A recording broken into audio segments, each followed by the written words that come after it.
Finally અત્યારે વાગ્યા છે 11:15 અને ઝીણી 11:15 જાગી છે. ફાઇનલી જોઈ લો મામા જાગરણ કરાવે છે. હેલો ફ્રેન્ડ, કેમ છો? આજે છે દશામાનું જાગરણ. તો આજે છે મારા મમ્મીને જાગરણ. તો આજે થયા છે દશામાને 10 દિવસ પૂરા. તો આજે આપણે સાથે મળીને જાગરણ કરવાનું છે. તો આગળ બ્લોકમાં બન્યા રહેજો. તો ચાલો હું પહેલા તમને દશામાના દર્શન કરાવી દઉં.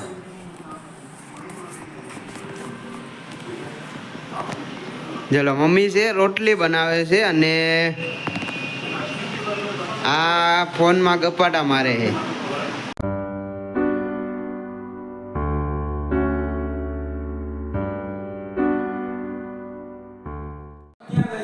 હલો ફ્રેન્ડ, થઈ ગયો છે આરતીનો સમય. તો હું તમને આરતીનો પણ લાભ લેવડાવી લઉં. તો ફાઇનલી આપણે આરતી ચાલુ થઈ ગઈ. તો તમને હું આરતી બતાવું.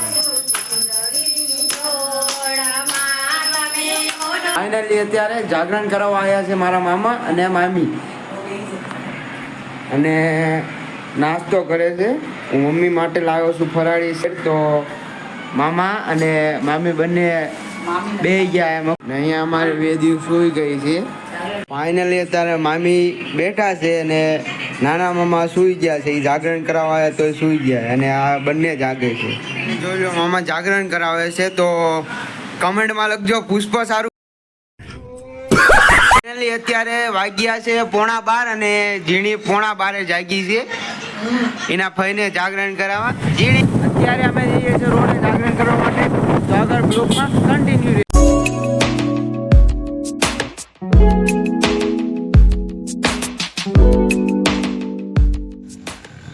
ફાઇનલી અમે આવી ગયા છીએ રોડ. હું કિશન અને સંદીપ, મારા મમ્મી અને મારા મામીને જાગરણ કરવા માટે. તો બ્લોકમાં આગળ બન્યા રહીએ. અત્યારે અમે પહોંચી ગયા છીએ રોડ. તો ચાલો તમને બોટાદના રોડનો વ્યૂ દેખાડી દઉં. આ મામી, મમ્મી અને મામા સાથે આવ્યા છે, કેમ કે મમ્મીને અને મામીને બંનેને જાગરણ છે. મમ્મીને અને મામીને જાગરણ કરાવવા વેદુ સાથે આવ્યો છે.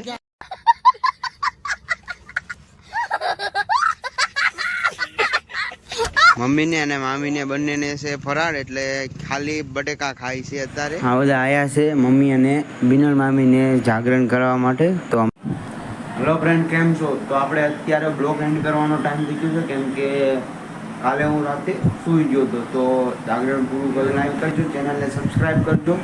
જય માતાજી, જય મેરડીમાં, જય દ્વારકાજી.